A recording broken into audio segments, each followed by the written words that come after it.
everyone, it's Kelly here, coming to you from a slightly different location in my house. The main reason being because my cat is sleeping on my chair. So you gotta do what you gotta do. Okay, we're gonna talk today about my December wrap-up. I'm filming this video quite late for a December wrap-up, and that is primarily because I forgot I hadn't already done it. And I was about to put the books away that I had on this shelf behind me, and then just had the thought, I'm not 100% sure that I've spoken about these yet, and double checked on my Instagram. Yes, have not. This stack has not appeared on my Instagram, so I probably have not made the video. So here I am now. We're going to talk about the books that I read in December. There were not that many. December ended up being a really busy month. I mean, duh, of course it did. It's always a busy month. I don't know why I thought I could read more than this, but so I'm going to take it as a respectable 5. I read 5 books in December because I was busy. A lot of them were audiobooks. In fact, 4. 4 of them were audiobooks. However, I feel like that's a December thing that has to happen because otherwise I would have read 1 book. So it has to happen. Okay, let's talk about them. Now, the main reason I realized I hadn't made this video yet was because I realized I hadn't ranted about this book yet in video form. So the book is The Overstory, Richard Powers. Now, this was the winner of the Pulitzer Prize for Fiction in 2019. God knows why. It was so tediously long and I hated it. I gave it 2 stars out of 5. Some of the plot lines were interesting, and he was quite descriptive about environments, and that was quite an interesting thing to read sometimes, but it was just tediously long. Several of the storylines didn't need to be there. They weren't that interesting. The characters were not compelling. They didn't add much to the kind of where everything was drawn together. So I just felt like, yeah, this was just a waste of time. And given that it was over 600 pages, no, I didn't like it. Sorry to all you people who love it, because I know some people absolutely loved this book. It wasn't for me. So that's that one. The next book that I read was A Christmas Carol, and this was the complete opposite. I did not read this edition. I listened to an audiobook version, which was an abridged version also, I discovered, and it was performed by Sir Patrick Stewart, and it was a delight. I absolutely loved listening to that on Christmas Eve, and it was just absolutely gorgeous. There were times when I laughed. I really enjoyed the writing, and I felt like I needed to give Dickens another chance after this, because I have attempted to read some Dickens before and just didn't like it at all. So this has renewed my faith in Charles Dickens, and I am probably going to go out and try and read some more of his maybe later works or works that he wrote around this period, because I feel like this was really well done, and it was certainly very enjoyable to listen to Patrick Stewart telling the story as well. The next book that I finished was Northanger Abbey by Jane Austen. I've been reading all of Jane Austen's books 1 a month, so you will, if you've watched any of my wrap-ups before, you will have heard me talking about different Jane Austen books each month. So this is the second last one. I am going to be reading the final book in January, so look out for that on my next wrap-up. Fingers crossed. Actually haven't started it yet, and I am recording this video on, I think it's the 19th of January, so I do need to get a wriggle on with that one. But this one was quite different, I felt, to a lot of Jane Austen's prior books that I had read. So I'm reading them in the order in which they were published. This one is kind of, she breaks the, what do they call that? The fourth wall, the third wall? Fourth wall. Where she talks to you as the reader. And there was a lot of very sort of tongue-in-cheek descriptions of characters and the actions that they're taking. It's been described, this book, as a bit of a love letter to the novel, specifically to the Gothic novel. And she sort of does a lot of talking in this book about how novels are great and you shouldn't kind of knock them. And it was interesting. I enjoyed it. I gave it 3.75 stars. And I feel like it was enjoyable in its own way, but sort of you had to take it as it was. It's very, very different to the other books that I've read of hers, but in a good way, a very interesting way. So well done, Jane Austen. That's it for books that I have to show you physically. The last two books that I read were books that I only have a digital version of. So the audiobook for The Girl with the Louding Voice, I gave this 4 stars, but since talking with my book club about it, because this was a book I was reading with my book club where we're reading books from different countries around the world, I probably will maybe revise that down, maybe to, let's just say 3.5 stars, just because there were problematic elements with this book. One of which was it's written by and it's a story about a girl who is living in poverty in Nigeria, and she is a relatively sort of happy girl despite life's tragedies. Her mother has passed away, and she's living with a father who is not very sympathetic and has not respected her mother's wishes. So she loves school, and her mother wanted for her to go to school, and as she was dying made her father promise to keep her in school, but after a little while he takes her out, and then at the beginning of the story he decides that his daughter is going to be married, and so he marries her off to someone who is a bit wealthier than them in their town. In the scheme of things, he's probably not super wealthy, but he, compared to them, he is. And he is old, well, much older than her. She's only 14. So pretty horrific, no matter what the age of the partner, but especially, you know, for someone who is a 14-year-old girl to be married off to someone who is much older than her. And he already has 2 other wives.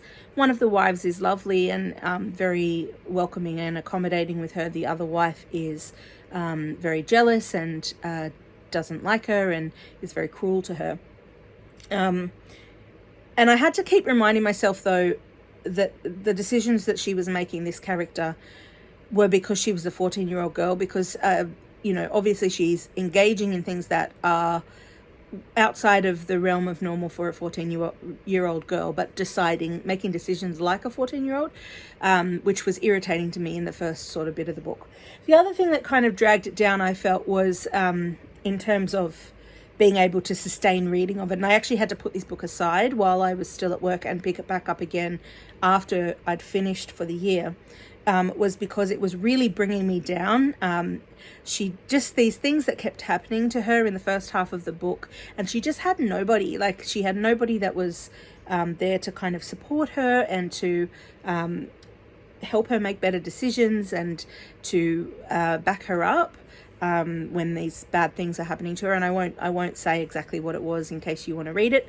I don't want to be a spoiler, but yeah, once she sort of, the second half of the book kind of comes along, it gets a little bit easier to read, because not because bad things don't keep happening, they do, but she seems to have more support in the second half of the book from outside sources.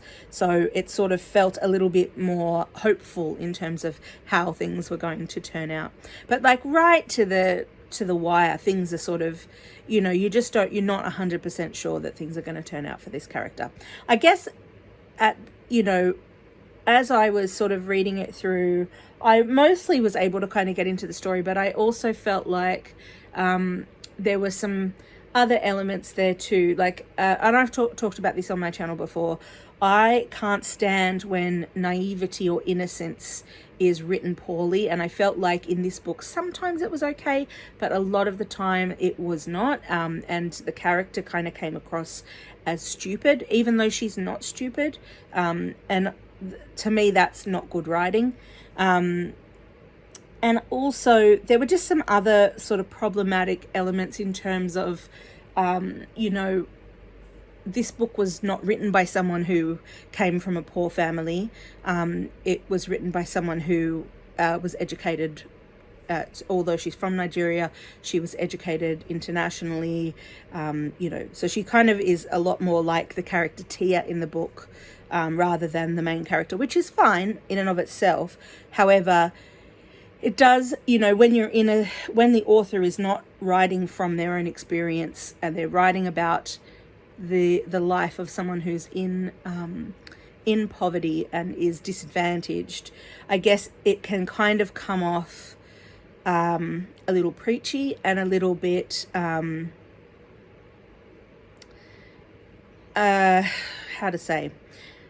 negative towards a lot of kind of cultural things, which is fair in terms of some of the things that were being criticized, like, for example, children marrying adults. That's not okay, and I certainly don't I'd say that it's okay, but it sort of was very focused on a lot of those kind of negative aspects of traditional culture, but without the balance of joy. And a book that I read also by a Nigerian author called Things Fall Apart, which is a classic Nigerian book, I think does a much better job of balancing that out, like sort of looking at the brutality and the joy and the good and the bad, sort of without comment, without criticism. It's more of an implied criticism, whereas this was very heavy-handed in its criticism of those things. It was sort of, painting this character as being a feminist, and I, just with her life experience and what she went through, and the way that she was kind of portrayed as thinking, I just feel like it wasn't realistic as a character, in terms of her education, in terms of all of those things, and her life experiences. Like, it just didn't quite come together for me as a believable character. It wasn't terrible, though. It was just know what you're getting into if you're going to read it. All right, enough about that one. The last book that I read was a real stinker. I ended up giving it 1 star, and that was How to Analyse People on Sight by Elsie Lincoln Benedict and Ralph Paine Benedict. So this was the final book in my 1921 and 2021 Centennial Challenge. And I had been putting it off because I didn't think I was going to like it, and I didn't like it. I was correct, in a way that I'm really sad that I was correct. Just like when I told my dad that I thought my leg was broken and he didn't believe me, and then it turned out it was, and I was like, yeah,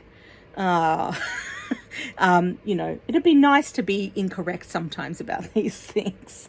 Anyway, this was a work of nonfiction that was published in 1921, and it's based, it could just be a transcript, actually. I'm not really 100% sure, but it certainly comes across more like a transcript of a speech that was given. Not a particularly great speech, and the pseudoscience. So basically, this book is all about how to analyze people based on what they look like, to tell what kind of a person they are based on what they look like. If you're a muscular person, then you must have XYZ characteristics in your character. If you're a fat person, if you are just trying to think of what all the other ones were, but a bony person, a mental person, meaning like a thinker, and there was another one, but I can't think what it is now. Anyway, was it, might have been to do with breathing, like lungs, like a barrel-chested type of person. Anyway, 5 different types based on basically what your body looks like. Some of the conclusions that they drew about each of these things were like really stupidly obvious, like if you're a fat person, you probably like to eat rich food. It's like, well, probably, yeah. But other ones were just ridiculous, you know, making assumptions about the kind of, you know, that all people who look like this behave in the same way. I just thought it was nonsense. And it was just really hard to read. I guess the only reason I gave it 1 star rather than literally 0 stars was because it was that bad, was that there was one section in it that I thought was quite good, and it was where they were kind of not talking about a particular type. They were just talking about sort of funneling children into jobs in the sense, and they were saying, you know, parents shouldn't be funneling their child into a particular job, which I really agree with. You know, if your kid is not predisposed to be a doctor, then, you know, it's a pretty difficult life choice you're making for them when they're not capable of making that choice themselves yet. And you know, it happens everywhere. There's lots of families are very, you know, specific about the kind of jobs that they want their children to have. And this book was sort of talking some sense into parents about, you know, not funneling their children into a job that isn't suited to them. And then they kind of wrecked that by going in and being like, well, if they're a fat kid, like maybe this is the kind of job they, you know. So it just kind of, it was terrible. It was a terrible book. Please don't read it. It's awful. So that's it for my reviews of the 5 books that I read in December. I don't know if you've read any of these. I'm expecting that there'll be some people in the comments who may have a very different perspective on the Overstory or The Girl with the Louding Voice as well. I'm keen to hear your thoughts down in the comments, so please feel free to chat with me down there, and I will see you on the next one. Bye.